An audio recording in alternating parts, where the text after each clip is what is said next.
tonight, nonprofits take a hit. Growing uncertainty in the workplace is forcing regular donors to pull back, leaving organizations like the United Way struggling. Plus, flash floods turn fatal in Wisconsin. We have the latest as overnight storms and high waters cause big problems. And as COVID-19 cases see a new surge in areas of the country, Minnesota's governor says the Gopher State has hit a testing milestone. From CBS3 Duluth, this is the CBS3 News at 6. Good evening, I'm Kristen Bakke. And I'm Anthony Matt. Thanks for joining us. More than 70 nonprofit programs in our area may be allocated less money this year. Head of the Lakes United Way, an organization that pools money to support nonprofits, struggled during its 2019 fundraising campaign and expects to be around $60,000 short. CBS3's John Cardinelli spoke to United Way leaders today. And John, what did they say was the reason for that shortfall? Kristen, Tony, the shortfall United Way is dealing with during this 2019 campaign is due to a lot of uncertainty. With major workplace partners dealing with furloughs and layoffs, many are without a job and they simply don't have the money to give. Another factor is many fundraising events are being canceled due to COVID-19. The shortfall means the organizations United Way supports will be allocated less money across the board if fundraising doesn't improve, as the campaign for 2019 ends tomorrow. This will impact organizations like Lifehouse, Salvation Army, CHUM, and the American Red Cross. With big companies like AAR and Verso shutting down entirely or laying employees off indefinitely, it's unclear how much money will be lost from those donors. It will have an impact, but as we get amounts and checks from those organizations from the pledges that have been made, we'll know about the decrease in the amount, if there is a decrease in the amount. Despite all of this, United Way remains optimistic. They say moving forward into the 2020 campaign, which starts Wednesday, they plan on making fundraising campaigns engaging and plan on hosting presentations via Zoom. Again, the 2019 fundraising campaign does end tomorrow, so it's not too late to donate if you would like to do that. And coming up tonight at 10, we hear from one local organization who depends on that fundraising money and how a lack of it may affect them. All right, and John, the United Way is also responsible for some of the COVID relief funding in our area. Did they mention anything about how much they've raised so far? Kristen, that's right. They are responsible for some of that COVID relief money, and they said they've actually done very well with that fundraising. They've raised $1.1 million, and now, just to be clear, that money is separate from the fundraising money that we mentioned earlier. All right. Thanks, John. 4 inches of rain fell overnight from overnight storms is causing some serious flooding in western Wisconsin today. This was a scene in Baldwin, Wisconsin, about an hour west of Eau Claire. High waters pushed that truck there into a guardrail on the highway. The St. Croix County Sheriff's Department says 2 people had to be rescued from the top of their car due to high waters. Police also say travel in the area is not advised. They say several roads are flooded and extremely dangerous. Some residents were evacuated from their homes as floodwaters rose. Sheriff's officials say at least 5 motorists have been rescued and 1 person has died. Meanwhile, wind and waves combined for some dangerous swimming conditions on Park Point today. The Duluth Fire Department issued a red flag warning lasting until 10 o'clock tomorrow morning. The warning means conditions are right for riptides, which can be dangerous to anyone, regardless of swimming experience. There are currently no lifeguards on Park Point. All right, Dave joins us for a quick look at the weather. Maybe a little more rain in the forecast, huh? Yeah, there's a pair of low pressure systems bringing us the chance for precip overnight and through perhaps even the midweek. You know, we got the really heavy rains from St. Paul towards western Wisconsin, 3, 4, even up towards 6 inches for some towns.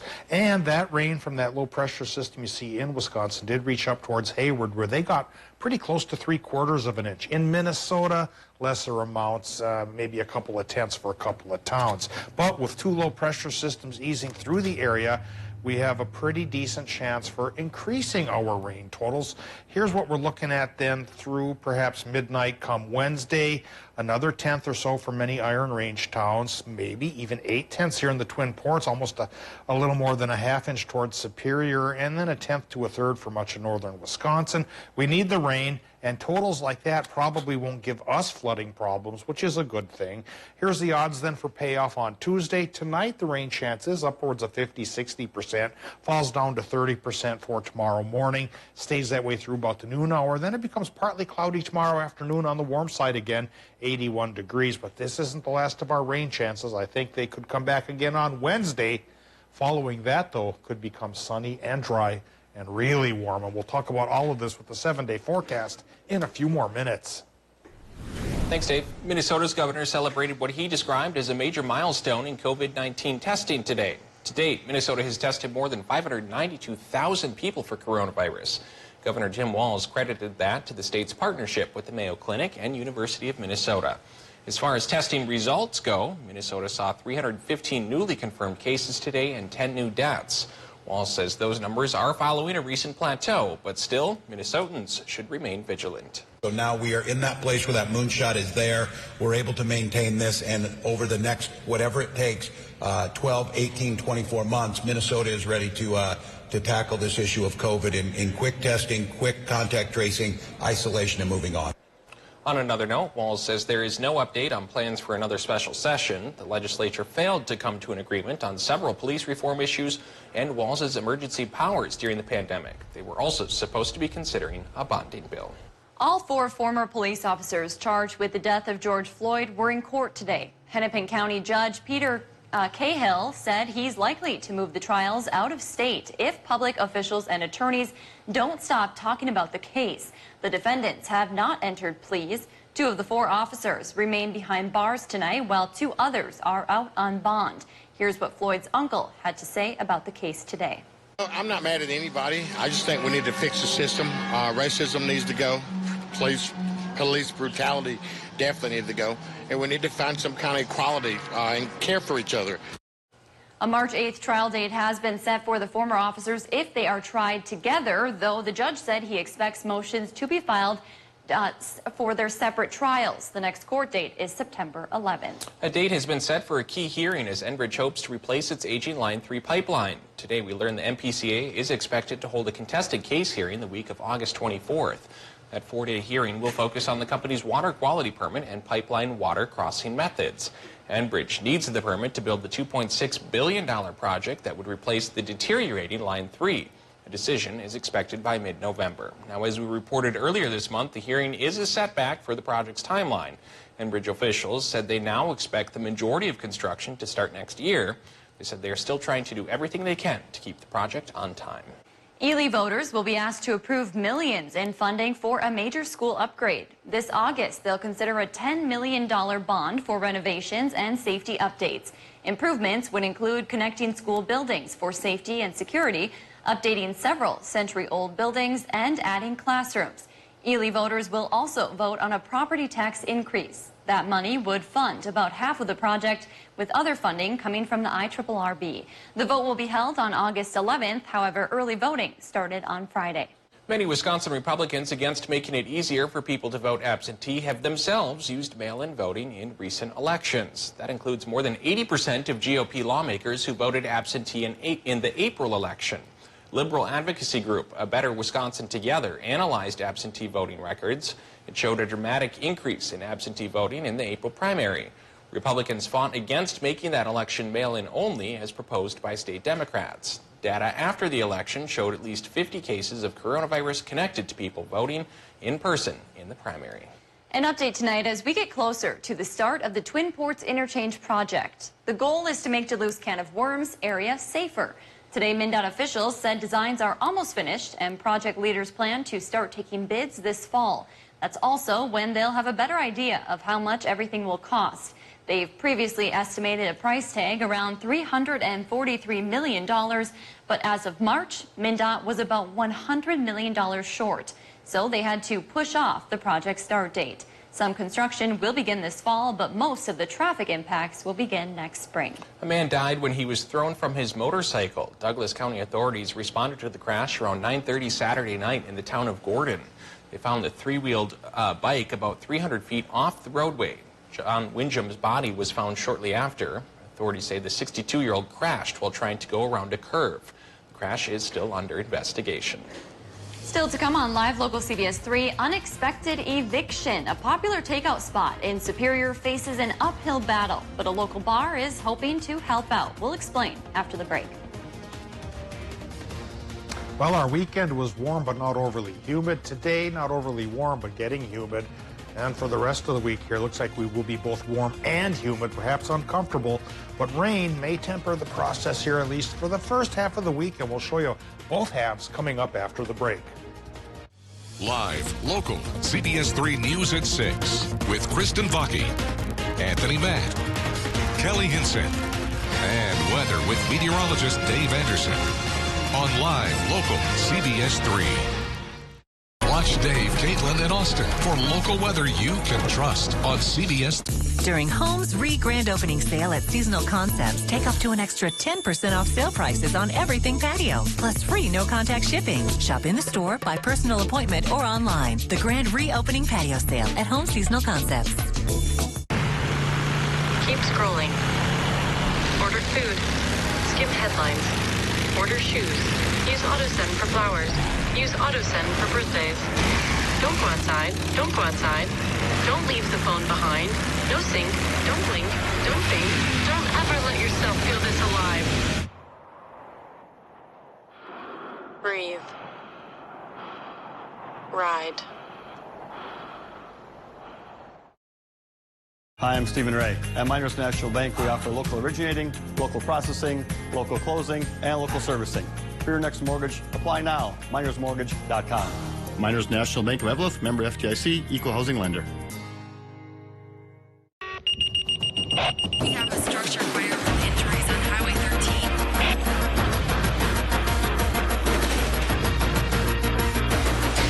13. Did you know your friends and neighbors volunteer to provide emergency services? They are serving many communities and need your help.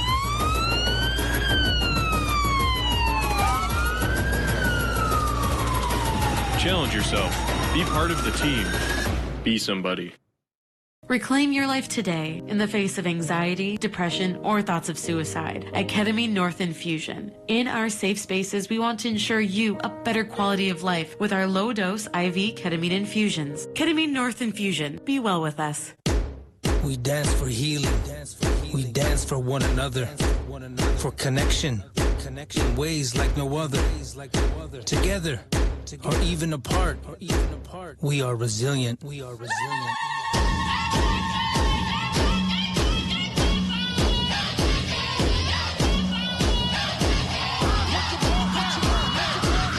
2020 census is here, and we need to do our part for our people.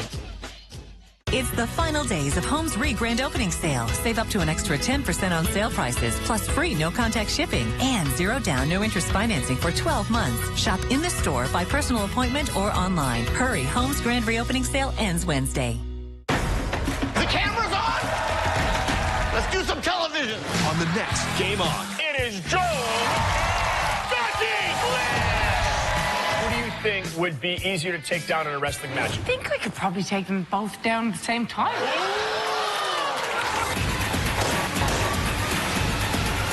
Oh, he's gonna die. How will you survive? I can't see! Ow. Game On.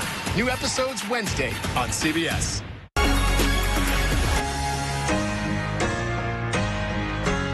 Watch Anthony Matt weekdays at 6 and 10 p.m. on Live Local CBS 3 Duluth. Now, the CBS 3 Duluth WeatherMax forecast with meteorologist Dave Anderson. All right, let's talk about the rain we received today. Every little bit helps. We didn't get as much as down to the south, of course, but some of that system did try to push up towards Hayward, where they got 7/10 of an inch, half-inch towards Solon Springs, nearly 4/10 around Ashland. You get into Minnesota, we got maybe, if you squint a little bit, 1/4 of an inch here in Duluth, and then really just a trace up the rest through the Arrowhead here. But there's still a chance for more tonight, in through tomorrow, and perhaps Wednesday as well, before things do start to dry up and really warm up. And then be perhaps a little more muggy than we Northlanders are used to. We'll show you the 7-day forecast in just a bit. Here's the current conditions at the airport in Duluth, 65 degrees. So wasn't overly warm today, not like the weekend, but the humidity went up. And if you were exerting yourself outside today, it did feel a bit muggy. Relative humidity, yeah, look at that, 84%. Barometric pressure a bit on the lower side at 1,010 millibars. And we do have 2 low pressure systems working through the region tonight and tomorrow, and a third one backing it up for Wednesday, which we'll show you in just a bit. Right now, we show you the current temps on the Upper Peninsula, running from 79 to 80 degrees, Ironwood to Watersmeet. About 77 to 78 degrees for much of northern Wisconsin right now, but cooler by the lake is coming in with an easterly wind, and we have 61 Superior, 65 for Hermantown. Still 70, though, Moose Lake, and 72 Silver Bay. Also close to 80 from Ely through Virginia and Evelyn into Hibbing and Chisholm and over towards Grand Rapids, where they do get 80, mid-70s for border country from International Falls to Orr over towards Crane Lake as well. This is perhaps one of the cooler days of the week ahead, because inland especially, we're going into the mid-upper 80s as early as tomorrow, and by the Independence Day weekend, 90s not out of the question, even here in the Twin Ports. But we focus our attention on what's happening now with the Doppler, and with those 2 lows coming across, we're seeing swirling showers trying to come in, border country, building up from Brainerd in through the rest of our region as well, and northwestern Wisconsin towards the UP too.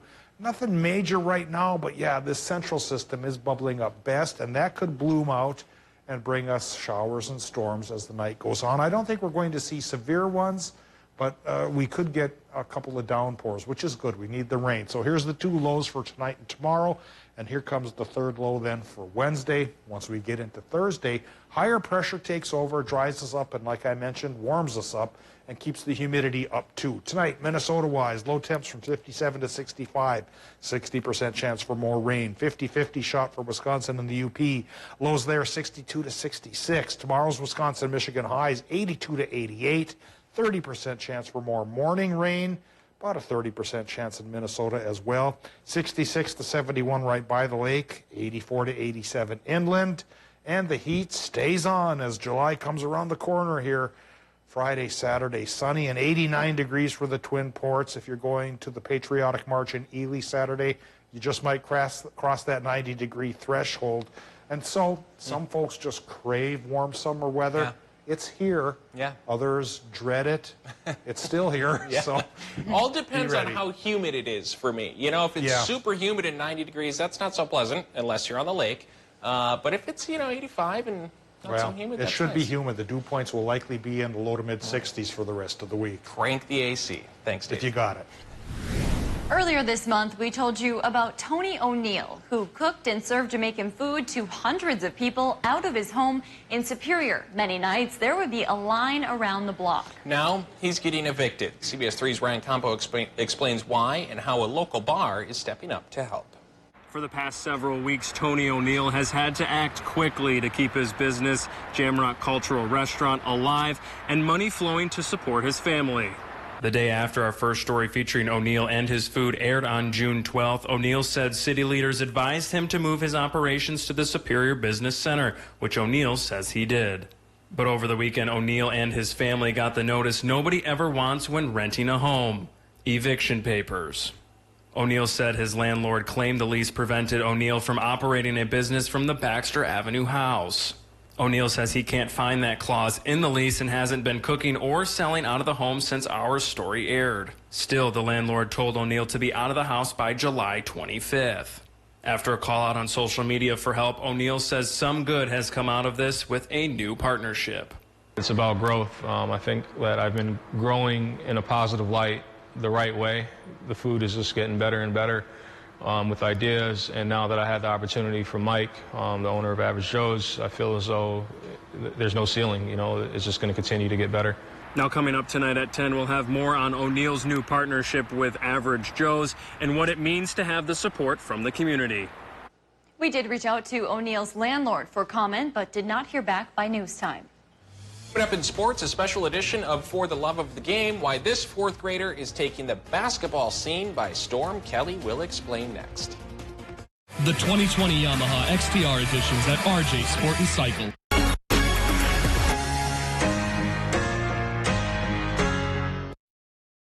CBS3 live cams are brought to you by Kohler Chevrolet Buick GMC Cadillac. You're not just getting a car, you're getting Kohler.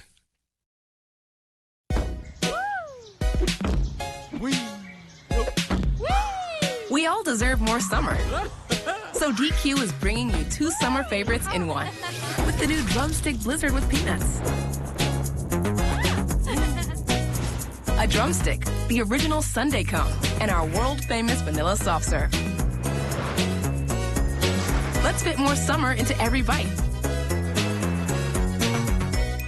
DQ. Happy tastes good. Hi, John with Prime Appliance. It's our Grand Slam sale. We've hit it out of the park again 4 months in a row with super savings and another big 6% instant rebate on all in-stock appliances. Find sale-priced in-stock top-load washers like this budget-friendly Amana just $375, or this Whirlpool for just $488. Get this heavy-duty Frigidaire for just $610, or the big premium Whirlpool Cabrio for just $676. Take advantage of our 6% rebate sale going on now. Prime Appliance is the best place to buy your appliances. Let us prove it to you. Hi, I'm Stephen Ray. At Miners National Bank, we offer local originating, local processing, local closing, and local servicing. For your next mortgage, apply now. MinersMortgage.com. Miners National Bank of Evelyn, member FDIC, equal housing lender. Tune in Saturday mornings for the Link Ford lineup, where we will show you amazing vehicles on our lot, like this 2019 Chevy Equinox LT with all-wheel drive, a backup camera, and more for just $355 a month. Or check out this 2015 Toyota Tundra TRD for only $465 a month. Want to see more? Then be sure to watch this Saturday. Visit us online at linkmotors.com or stop by either one of our 2 locations to view our complete inventory. Link Ford, where reputation is everything. Reclaim your life today in the face of anxiety, depression, or thoughts of suicide at Ketamine North Infusion. In our safe spaces, we want to ensure you a better quality of life with our low-dose IV ketamine infusions. Ketamine North Infusion. Be well with us. The great American outdoors are closer than you think.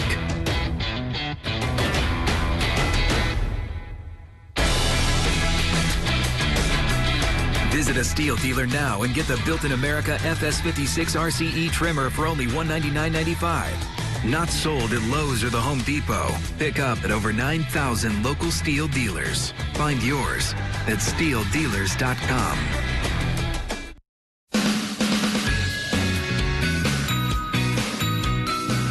I don't believe there's another meteorologist in this area who has the experience and years that Dave has.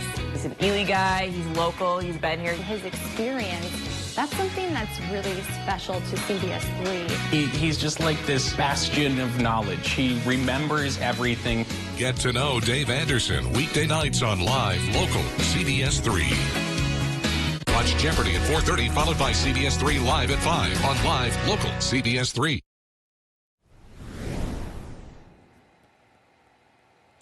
Well, I thought this story that you're about to see was just about a 4th grader who was really, really good at basketball. But it turns out it was a whole lot more. Meet Chloe Johnson in this edition of For the Love of the Game. Chloe Johnson is all game, little talk. Unless, of course, she's playing in the driveway with her older brother, talking smack. What are some of your favorite ways to trash talk your brother? Say he's trash and then foul him. Chloe has the skill to back up her talk. I challenge anybody to show me a better 4th grader. Starks Academy coach Deami Starks took notice of Chloe 2 years ago on a racquetball court in Duluth. I had a group of high schoolers that were doing some strength and conditioning things, hurdles, ladders, and up in the corner working with some tennis balls was Chloe, a 2nd grader. From there, under Deami's coaching, Chloe blossomed into a 4th grader who can challenge players even 8 or 9 years her senior. In fact, she has, at Deami's high school practices. And I said, now, girls, listen, don't take it easy on this girl now. She's in 4th grade, but she's a monster. I gave them all a heads up. Because Chloe does not take it easy on them. Chloe gets the ball, she pushes the ball full court, does a nifty little 2-step move, and gets a layup. She also has the work ethic to match. How many hours a day do you think you spend with a basketball in your hand? 2 to 3. Yeah. Or more. Now, on the surface, Chloe may look like your average 4th grader with killer handles. But Chloe's story is so much more. You know, I think playing is the easy part. Chloe struggles with anxiety and obsessive-compulsive disorder. I think basketball lets her express herself in a way she couldn't do in any other avenue. Prior to finding her love of basketball, Chloe's parents struggled to find the answer for their daughter. It was so bad and so dark for so long. Chloe found herself with a secret storm in her mental health. OCD causing her to wash her hands till they bled. Practice. Sending Greg and Heather to their knees for an answer. Would pray like, oh God, can you just like help us find something for Chloe that can just maybe get through to her. Their prayer was answered on the basketball court. That was her one release. That was her one way that she could just be who she is, no judgment. So yeah, Chloe's good at basketball. You know, for a mom, like, it's super cool when she's a leading scorer. It's super cool when she's a leading assist getter. But more importantly is the basketball community that Chloe has found. I don't really know if anyone understands how important that is to Chloe and how it has literally saved her life. A community that now includes a friendship with Lynx legend Sylvia Fowles. Sylvia also, you know, really connected with Chloe on the mental health piece too. You know, they both kind of vibed on that Secret Storm theme. They really talk. Yami added that Chloe's support system is going to take her far. How far? Chloe, what is your ultimate biggest dream in the entire To world? play for UConn. We're going to watch the game against the Blaze. But before that, Win a state championship with Marshall. those journals that you saw are Chloe's journals that she writes in after every practice, every game, and every workout. When I asked her why she did it, she said it's how I know I can get better every single time. Switching gears, the Twins announced their 60-man roster today with relatively no surprises. Many spots were filled by minor league prospects. 19 players were already given the non-roster or potential taxi squad distinction. Pitcher Michael Pineda must still serve his remaining 39 games of his 60-game suspension, which he was dealt last season for a positive test for banned substances. If the schedule proceeds as planned, he would likely be eligible to play in early September. That's going to do it for sports. We'll be right back after. Or Kristen and Tony, I'm going to send it back to you in the studio of more at 10. No, we don't want to go to break because we have a very jarring experience for you, for a bear, rather, out of northwest Wisconsin. Trying to figure out how we're going to get this tub off his head. Oh, check out this video. Trisha Hurt and her family were boating on Marshmiller Lake in Chippewa County this weekend. That's when they found a bear swimming with a jar stuck on its head. In the video, the family circles the bear before they finally got close enough to yank the plastic off of its head. Thankfully, Trisha says the bear made it safely to shore. How scary. Can you imagine swimming around with something like that over your head? Yikes. Terrifying. Yeah. Good Samaritans helping out. I love that. Dave, we're going to see any more rain tonight?